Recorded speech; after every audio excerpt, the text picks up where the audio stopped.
স্বৈরাচারী সরকার পতনে ভোলাবাসীকে অভিনন্দন। 17 বছর বাংলাদেশের মানুষের বুকের উপরে এমন ভাবে চড়াই হয়েছিল যে মানুষ নিঃশ্বাস নেওয়া বন্ধ করে দিয়েছিল। প্রত্যেকটা জায়গায় আন্দোলন করলে আমাদের শুধুমাত্র রাজাকার আর জামাত বলে আখ্যায়িত করত।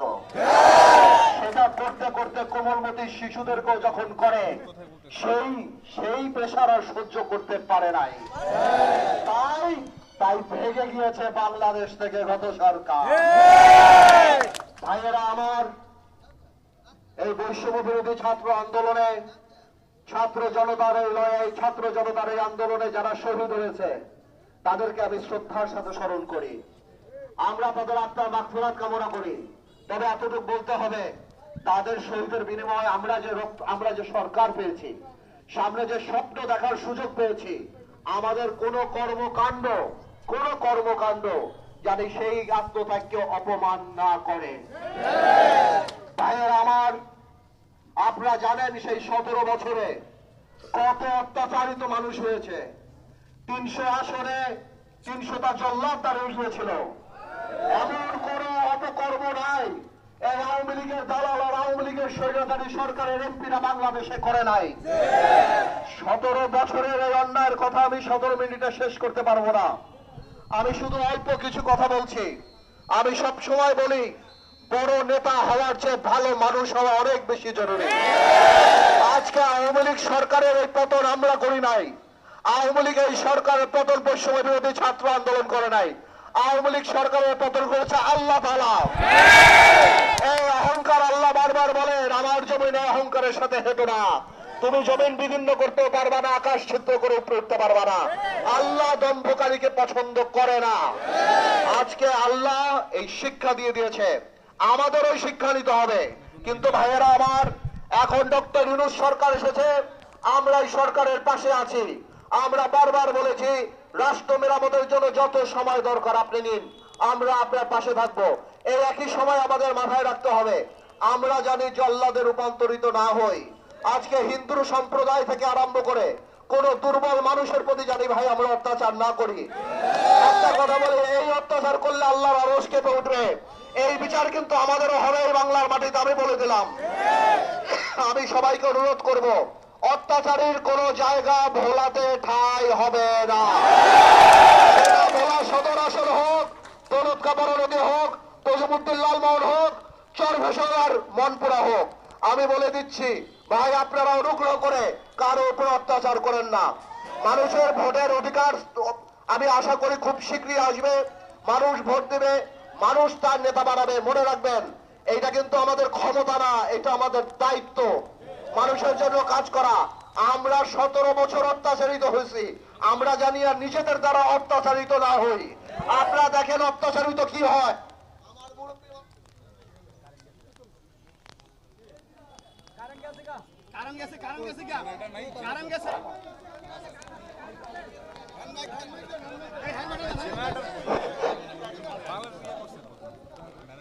আমি সাধারণত তোফায়েল আহমেদ সাহেবকে নিয়ে কোনো কথা বলি না, কিন্তু আজকে আমি কিছু বলতে চাই, আপনারা যদি আমাকে অনুমতি দেন। গত 17 বছর তোফায়েল আহমেদ সাহেব এবং তার পরিবার এই ভোলাতে এমন কোন অন্যায় নাই যেটা করে নাই। আপনারা সবাই ভাইয়েরা আমার, আমি তোফায়েল আহমেদ সাহেবকে আমার মুরব্বী মানুষ আমি বলতে চাই, তোফায়েল সাহেব, বড় নেতা হওয়ার চেয়ে ভালো মানুষ হওয়া ভালো। আজকে দেখেন নাজিউরের সন্তান এখানে ভোলাতে, মোশাররফ হোসেন শাহজাহানের সন্তান আজকে ভোলাতে, অথচ আপনার বংশধররা বোরকা পরে ভোলা পাইয়ে যাবে। এটা আল্লাহর বিচার। আল্লাহ আপনাকে জীবিত রেখেছে। আপনি যে অন্যায়গুলি করেছেন, জুলু সাইফুল্লাহ, মোতারা মাস্টার, বাবুল থেকে আরম্ভ করে এত হত্যার পরে ভোলাতে উঠতে দেবো না। নাজিউর রহমান মঞ্জু এই ভোলার রূপকার, তার কবরের 100 ফিট দূরে দাঁড়িয়ে উত্তর দিগল দিতে আপনি আমার মৃত বাবাকে অপমান করেছেন। তোফায়েল সাহেব, আমি চুপ করেছিলাম। আমি আল্লাহর কাছে বলছি, আল্লাহ তুমি বিচার করো। এই বাড়ি, যে বাড়িতে আজকে আপনারা আছেন, এই বাড়ি আগুন দিয়ে দিয়েছে, কিন্তু তোমার সাহেব আপনাদের এত বড় পতন হওয়ার পরেও আপনার বাড়িতে কেউ ফুলের টোক্কাও মারে নাই।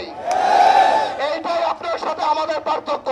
আপনি যাদের নিয়ে স্বপ্ন দেখেছিলেন, মনে করেছিলেন বিএনপি জাতীয় পার্টি এই বলাতে কেউ থাকবে না, আমি আমার মতো চলবো, আজকে দেখেন আল্লাহর তরফ থেকে গজব নাজিল হয়েছে। আওয়ামী লীগের 69-এর গণঅভ্যুত্থান নিয়ে আপনি গর্ব করে রাস্তায় বেরোতেন, তোফাল স্যার আজকে আপনি পলাতক। আপনার শত্রু বিএনপি না, আপনার শত্রু বাংলাদেশের মানুষ। এই আওয়ামী লীগ, এই আওয়ামী লীগ যাকে এখন মানুষ নব্বর রাজাকার ডাকে, যাদের হাতের রক্তের লাল দাগ, মাসুম শিশু থেকে আরম্ভ করে রিক্সাওয়ালা, ফেরিওয়ালা, দোকানদার, সাধারণ গৃহিণী, এমন কেউ আওয়ামী লীগের বুলেট থেকে রক্ষা পায় নাই। তোয়াল আহমেদ সাহেব দেখলেন তো আল্লাহর কি বিচার, এটা আল্লাহর বিচার।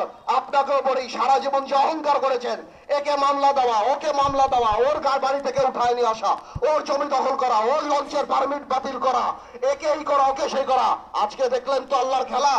আপনার এই বয়সে আপনাকে বাংলাদেশের মানুষ খুনির দোষর হিসাবে জানবে, হত্যাকারী হিসাবে জানবে, সব হিসাবে জানে।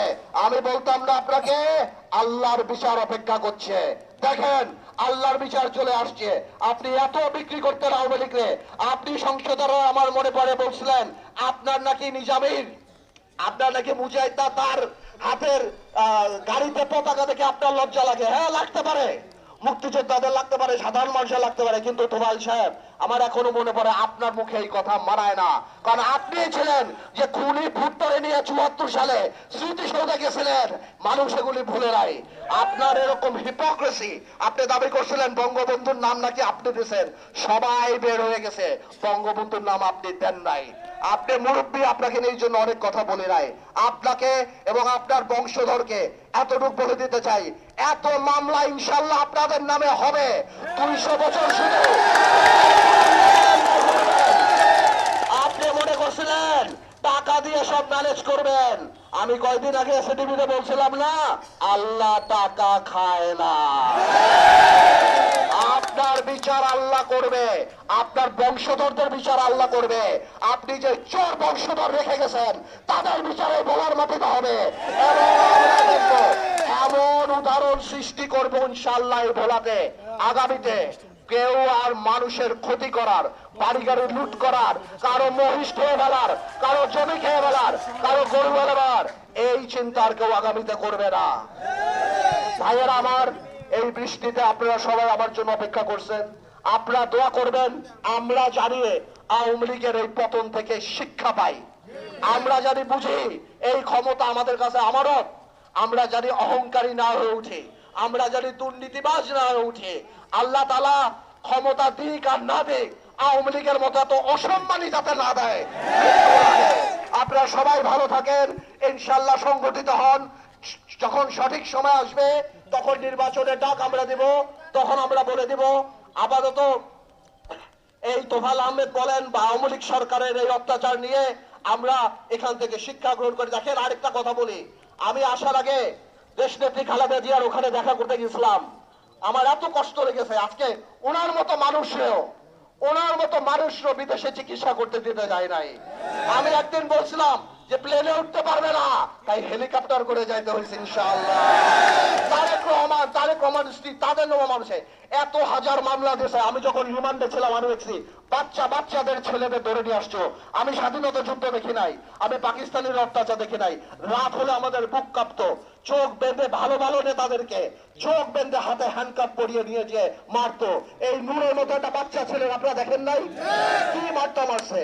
ভাই বলতে গেলে অনেক কথা বলে ফেলবো, আরেকদিন বলবো। আপনারা দোয়া করবেন, আমরা জানি এই বৈষম্য বিরোধী ছাত্র আন্দোলনে যারা মারা গেছে তাদের রক্তের সাথে কোনোভাবে বেইমানি না করি।